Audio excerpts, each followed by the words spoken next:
लोकसभा चुनाव 2024 की तारीखों का ऐलान हो गया है। नगीना सीट पर पहले ही फेज में चुनाव होना है 19 अप्रैल को। इस बीच भीम आर्मी चीफ चंद्रशेखर आजाद को अखिलेश यादव ने जिस तरीके से बड़ा झटका दिया, ये चौंकाने वाला रहा हर किसी के लिए, क्योंकि एक उम्मीद लग रही थी कि अखिलेश चंद्रशेखर आजाद का साथ लेकर कहीं ना कहीं दलित समर्थकों को साधने की कोशिश करेंगे। लेकिन इस बीच अखिलेश के इस फैसले ने काफी सियासी बखेड़ा खड़ा कर दिया।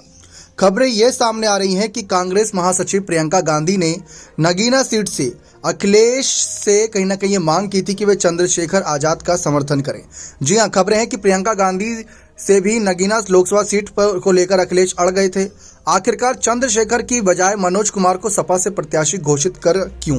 अब बात करें बसपा सुप्रीमो मायावती के अकेले चुनाव लड़ने के ऐलान के बाद कांग्रेस नेतृत्व चाहता था कि गठबंधन में चंद्रशेखर आजाद को भी शामिल कर लिया जाए ताकि एक बड़ा दलित चेहरा साथ आ जाए।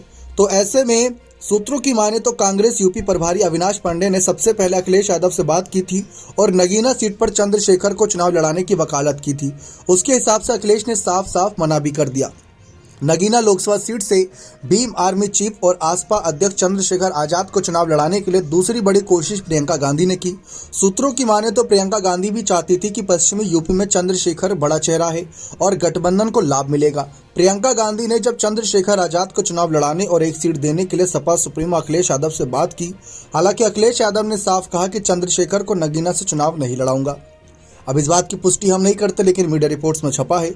उन्होंने कहा कि चाहे कुछ भी हो जाए, सबसे बड़ी बात यह है कि कांग्रेस के पश्चिमी यूपी के कई नेता भी चंद्रशेखर को गठबंधन में शामिल करने की पुरजोर तरीके से मांग कर रहे थे, लेकिन बात ना बन सकी और आखिरकार अखिलेश के तेवर देखकर प्रियंका गांधी ने फिर इस टॉपिक पर बात ही नहीं की, क्योंकि वो नहीं चाहती थी कि साइकिल और हाथ के गठबंधन पर कोई फर्क पड़े, लेकिन हाथी के समर्थन में फर्क पड़े ये बात चाहती थी, यानी कि बसपा पर फर्क पड़े ये चाहता था कांग्रेस। मूल रूप से चंदौली और वर्तमान में दिलशाद कॉलोनी धामपुर के रहने वाले मनोज कुमार एडीजे थे और सपा मुखिया अखिलेश यादव के कहने पर कुछ महीने पहले उन्होंने इस्तीफा दे दिया था। तभी से ये तय माना जा रहा था कि उनके नाम पर ही मुहर लगेगी। लेकिन मायावती के अलग चुनाव लड़ने की घोषणा के बाद ये चर्चा चली थी कि गठबंधन में आजाद की एंट्री हो जाए तो अच्छा रहेगा, लेकिन ये चर्चा केवल और केवल चर्चा बनकर रह गई। फिर अखिलेश यादव ने आखिरकार मनोज कुमार के नाम पर ही मुहर लगाकर चंद्रशेखर को झटका दे दिया। यानी कि कांग्रेस की कोशिश थी कि मायावती ना सही तो चंद्रशेखर आजाद ही सही।